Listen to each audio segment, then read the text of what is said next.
Ladies and gentlemen, I am SidAlpha. Well, it's been how long now? A month since my last video, and given that is the case, I do greatly appreciate all of you that haven't abandoned the channel yet, and I am also aware that this preface to the video will continue to aggravate some of you who really don't care about this subject and just want to hear the information, so thank you for your forbearance. This past month has been extremely trying for very personal reasons that I won't go into here or really anywhere else because I'm not here for a pity party, I'm here to make a video. And while I did say previously that I had intended on increasing volume of output in terms of videos, I did have to clear my plate a bit, as it were, in terms of projects, the day job, and personal issues. Something that is nearly back under control. So that being said, it looks like I may be able to return to a more normal schedule of output, fingers crossed.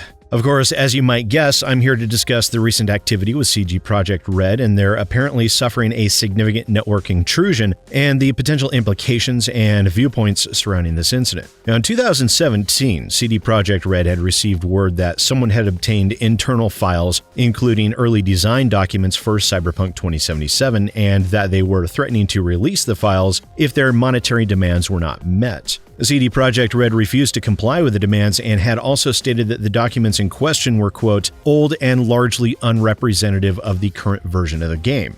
Now, it would seem CD Projekt has suffered a slightly more sophisticated ransoming attempt in terms of a ransomware virus, which allowed an outside party to gain access to their internal network and retrieve an unknown amount of data prior to pushing the button for the virus to begin encrypting their data. From the CD Projekt Red Twitter account, the cyber attackers sent the following message to CD Projekt Red. "You have been epically pwned. We have dumped full copies of the source codes from your Perforce server for Cyberpunk 2077, Witcher 3, Gwent, and the unreleased version of Witcher 3. We have also dumped all of your documents relating to accounting, administration, legal, HR, investor relations, and more. Also, we have encrypted all of your servers, but we understand that you could most likely recover from backups. If we will not come to an agreement, then your source codes will be sold or leaked online, and your documents will be sent to our contacts in gaming journalism. Your public image will go down the shitter, even more people will see how your company functions, investors will lose trust in your company, and the stock will dive even lower." Okay, first off, my immediate thought is, who in the hell says pwned anymore? Who throws a shoe? Honestly. Alright, so in terms of intrusions such as this, they're conducted using varying flavors of a ransomware virus, where I have a suspicion it most likely occurred through two different possibilities. The first would be from an employee clicking on either a compromising link within an email or opening a macro-enabled Word or Excel document that was attached to an email. These are the most common vectors of intrusion in these instances. However, a direct network intrusion, which is the second possibility, is certainly not out of the realm here.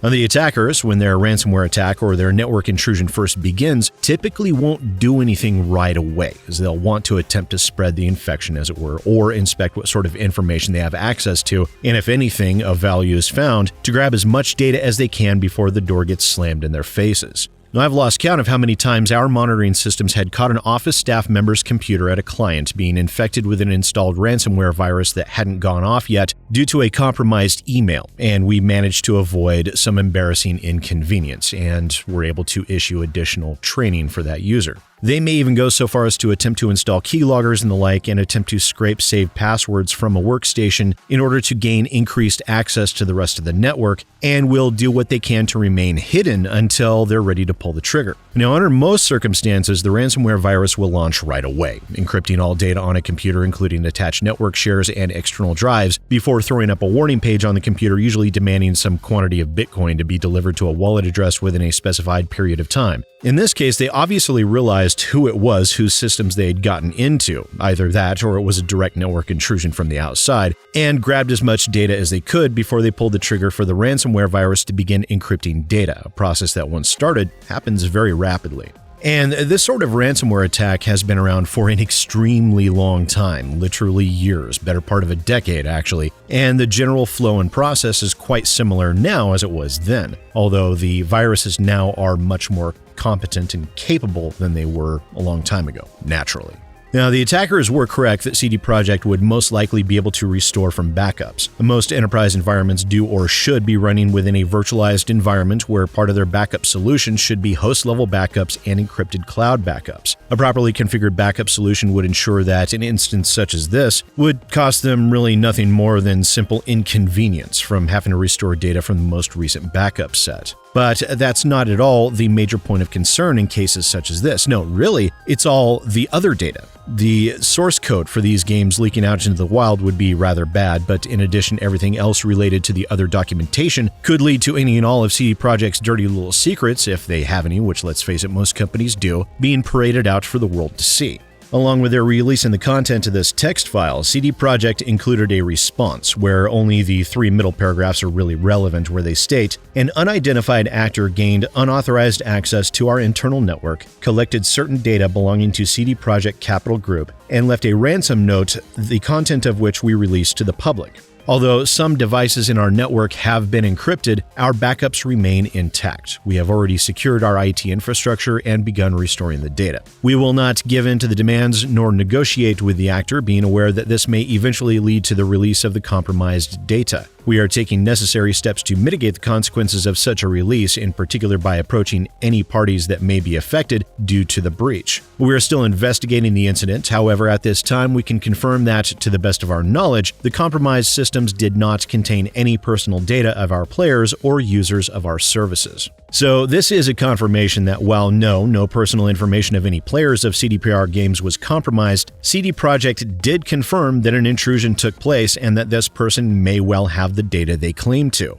And the public response to this has been mixed. Some consider this an appalling event and have expressed sympathy for CD Projekt, while others are expressing their outrage over the recent controversies surrounding CD Projekt Red's management and their actions, and have been claiming that they deserve this intrusion and deserve to have that data leaked. Data that, if released, would undoubtedly cause some form of monetary damage to the company. Now, I've also seen some other channels reporting on this situation taking sidelong jabs at CDPR due to Adam Kaczynski's 2017 statements of, per Gaming Bolt, that the company has become even more proactive about and dedicated to security now than it was before. Which, if this was an external network intrusion, I would certainly agree with the sentiment that they might want to take it super duper seriously now as opposed to just taking it seriously.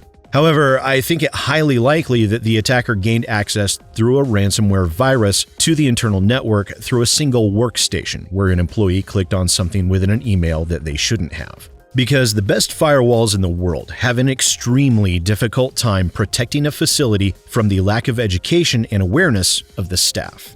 Now, either way, CD Projekt is continuing their stance of refusal to comply with ransom demands that we saw in 2017, so we will see if the attacker will make good on their threat and release the data they had obtained. And if CD Projekt is serious about network security, user training on phishing, spear phishing, and social engineering methods will probably be necessary. After all, it's not a matter of if an intrusion occurs, it's a matter of when, but it's happened to CDPR twice now within a few short years. Maybe someone should send them the link to KnowBe4, and if you work in IT, you know what they do, or you should. But once again, ladies and gentlemen, I am SidAlpha, and I'll see you next time.